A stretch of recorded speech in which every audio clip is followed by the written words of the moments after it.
Hello everyone, welcome. In this video we will be learning about the basic economic concepts. On the screen is our objectives.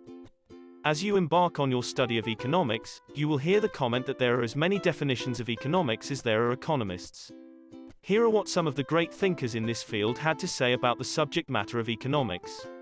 The famous 18th century economist Adam Smith declared his work to be an inquiry into the nature and causes of the wealth of nations.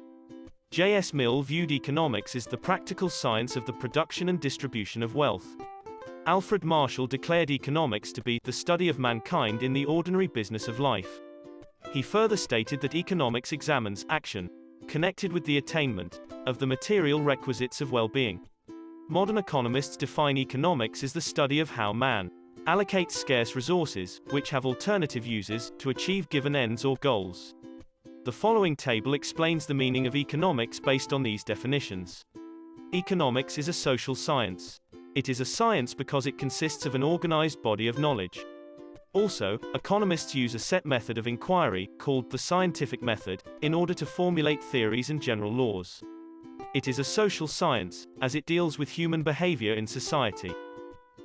Therefore, we can say that economics is a social science that deals with the creation of wealth from scarce resources, the production and distribution of goods and services for consumption, the behavior, interaction and well-being of the groups involved in the above activities, the fact that there is a trade-off involved in production and in consumption.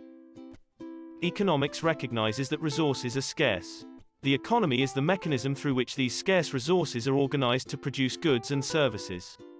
These goods and services satisfy the needs and wants of the different groups in the economy. The three main groups in the economy are households, firms and the government. A household is one decision-making unit. In economics, two assumptions are made about households. First, households consume goods and services.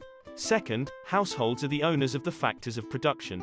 A factor of production, factor input, is any resource used to produce goods and services.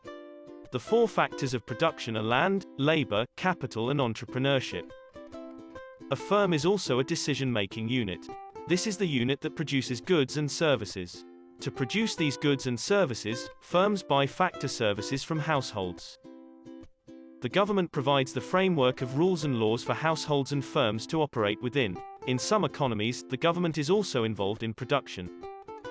We will now shift our focus to need and want. Man has needs and wants.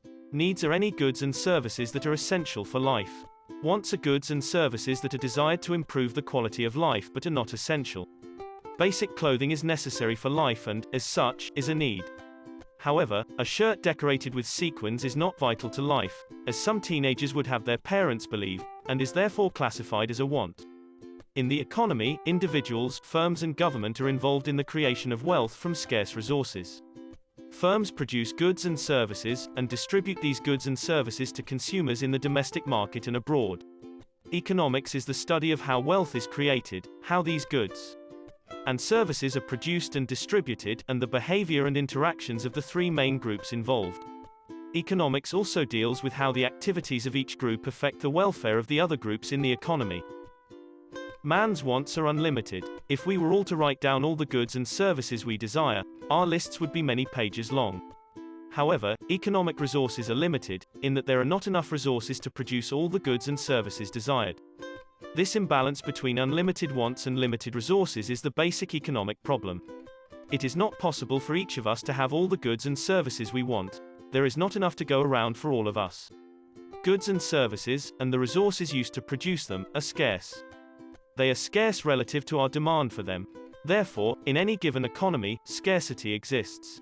Scarcity is the economic condition where all resources and goods and services, though they may be plentiful, are not sufficient for all those who desire them. Scarcity exists for all the groups in the economy. A householder might want to buy a microwave oven and a toaster oven but have limited savings. The householder will have to choose which appliance he wishes to buy. A Barbadian firm might wish to build one plant in Dominica and another in St. Lucia. Since its resources are limited, and it cannot invest in both countries, it will have to choose where to invest. A food processing firm might wish to produce both juices and milk drinks. However, the firm has to choose what to produce, as it does not have the resources to produce both. The government might wish to build a school and a hospital but its resources are limited. The government will have to choose on which project to embark. In all of the above examples, we see that scarcity exists. The resources of the different groups in the economy are limited. The wants of the groups are unlimited. Wherever scarcity exists, choice is inevitable. We can therefore say that choice is the range of options available to the individual household, firm or government when making a decision.